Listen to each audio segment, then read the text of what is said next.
Alors, je fais cette vidéo suite aux commentaires d'un certain Michael ou Michael Bunny qui m'avait laissé sur la vidéo plus de technologie, moins d'intelligence. J'aurais pu aussi appeler ça plus de technologie, moins de liberté. En fait, sur cette vidéo, je disais que le tout numérique pouvait être un piège puisque en fait on réfléchissait moins, on déléguait tout à notre deuxième cerveau qui était notre smartphone. Et il me disait dans ce commentaire très justement, et je suis relativement d'accord avec lui, que on se retrouve bien en galère le jour où on n'a pas de smartphone, et que lui, il donnait son exemple, il se rendait à un concert et il n'avait que son portefeuille pour s'y rendre, et ça a été une vraie galère. Et je suis d'accord avec lui. Moi-même, comme je le disais dans ma vidéo, je suis le premier à... Quand je sors sans mon smartphone, je fais demi-tour pour aller le rechercher. On a pris ça, ça fait partie de notre quotidien. On peut pas... on se sent nu sans ce téléphone, quoi. Mais le problème, c'est qu'aujourd'hui, notre société nous impose le tout dématérialisé sans pouvoir avoir le choix d'avoir une alternative. C'est en cela que ça m'inquiète. Je vais illustrer mon propos le jour où, dans ma ville, il y a eu une coupure d'internet pendant toute la journée. Je me réveille un matin et je vois ma box, le voyant internet justement, qui clignote. Le signal ne revient pas au fixe. Et plus de possibilité, effectivement, j'ouvre mon ordinateur de me connecter à internet, plus de mail. Malheureusement, mon téléphone, le réseau téléphonique, il se trouve que c'est le même opérateur que ma box. Et je ne sais pas pourquoi, le réseau également était HS ce jour-là. Donc, plus de possibilité de communiquer avec l'extérieur, de recevoir des SMS ou d'en envoyer, c'était pas possible. Donc, c'est quand même assez angoissant comme situation. Donc, je décide de sortir, je prends ma voiture. Heureusement, j'avais de l'essence et je prends mon portefeuille avec du liquide, de l'espèce sur moi. Je vais à ma grande surface, parce que j'avais des bricoles à acheter, comme on dit. Et là, je vois une queue de voitures à la station-service la plupart font demi-tour, parce que là, c'est pareil. Les pompes à essence sont automatisées maintenant, donc du coup, on peut payer que par carte. Voilà. Alors moi, j'avais de l'essence, ça allait, mais les autres, beaucoup ont fait demi-tour. J'arrive donc dans la grande surface de cette station-service, Carrefour Market pour pas la citer. Et là, quand j'arrive, il y a quelqu'un à l'accueil qui prévient les clients pour dire qu'ils ne prennent pas de carte bleue ni autre paiement sans contact, uniquement les espèces.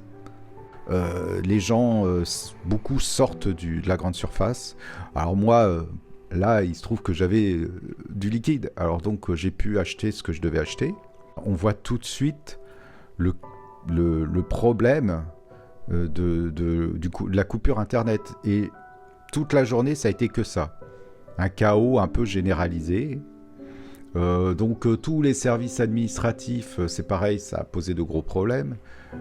Les pharmacies ne prenaient pas la carte vitale. D'ailleurs, je vais y revenir à cette fameuse carte vitale. Les distributeurs automatiques de billets, du coup, déjà, il n'y en a plus beaucoup. Et j'ai pas fait le test, mais je pense que c'était HS également, puisque c'est relié à Internet, il me semble. Alors maintenant, imaginez que cette situation se produise sur l'ensemble du territoire, dans un futur plus ou moins proche. L'histoire nous a montré que ces dernières années, tout était possible. J'imagine même pas une coupure de courant. Là, on reviendrait vraiment à l'âge de pierre. Notre société nous impose un seul choix, une seule direction, et pas d'alternative. Et c'est ça qui, moi, me pose problème. Parce que, il y a 25 ans, c'est pas si longtemps que ça. Enfin, pour moi, bien sûr. Pour un jeune, 25 ans, c'est peut-être une éternité. J'ai pas l'impression que j'ai vécu à l'âge de pierre et j'ai découvert le progrès au début des années 2000. Et pourtant, aujourd'hui, s'il n'y avait plus d'internet pendant un certain temps, on ne saurait plus rien faire ou quasiment plus. Parce que, la dématérialisation nous oblige à avoir qu'un seul choix possible.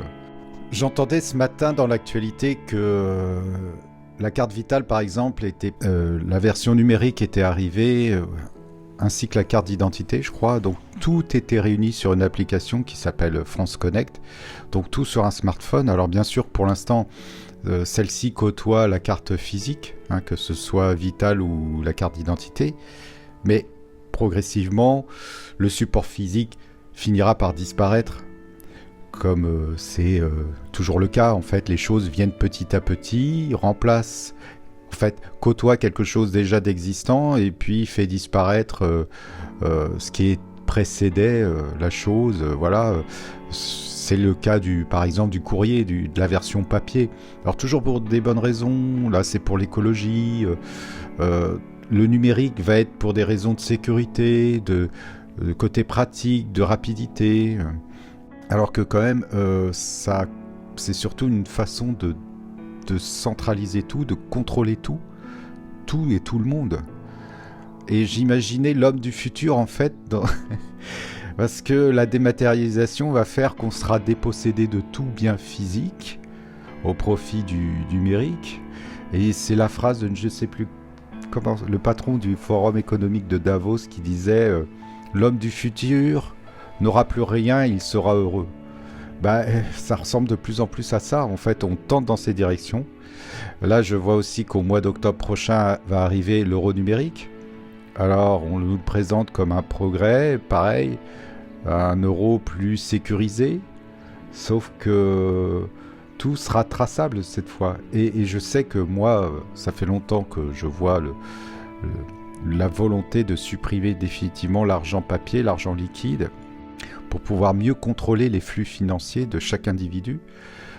Là, il n'y aura plus de possibilité d'avoir un petit bas de laine, comme on disait dans le temps. Ça une poire pour la soif. Ça permettait d'avoir un petit bout de liberté financière. Toute transaction sera traçable et pilotable à distance. On peut l'activer, le désactiver comme on veut. Enfin, c'est la Banque Centrale Européenne qui va se charger de tout ça. Il n'y aura plus d'autres banques qu'une seule. Et l'homme du futur, je l'imaginais donc habitant dans une espèce... tout le monde sera concentré dans des méga-villes, dans des sortes de boîtes, avec dans un espace assez réduit, toujours pour des raisons, je pense, écologiques, avec dans cette pièce unique juste un lit pour dormir, parce qu'il faut quand même pouvoir dormir. Toute sa vie centralisée, numérisée, sera autour d'un seul objet technologique, à savoir le smartphone. Il aura un deuxième écran déporté pour pouvoir regarder ses séries Netflix ou vidéos TikTok ou je ne sais pas quoi. Il y aura quand même un petit coin pour pouvoir manger, mais l'homme du futur de toute façon ne fera plus à manger, il se fera livrer ou ira au fast-food, voilà. Et puis juste des vêtements pour pouvoir s'habiller, car il aura la possibilité quand même de sortir à l'extérieur, mais il aura plus de moyens de locomotion personnelle, ce sera réservé à une certaine élite. Ce sera plutôt du transport en commun ou de la colocation d'un moyen de transport. Je pense que c'est pas si délirant que ça, on est en bonne route vers ce système-là, cet homme du futur qui sera dépouillé un peu de tout bien matériel. Tout sera centralisé encore une fois sur ce smartphone, mais le jour où celui-ci tombe en panne ou est volé, que va devenir l'individu en question ? Sa vie va être un enfer, je pense.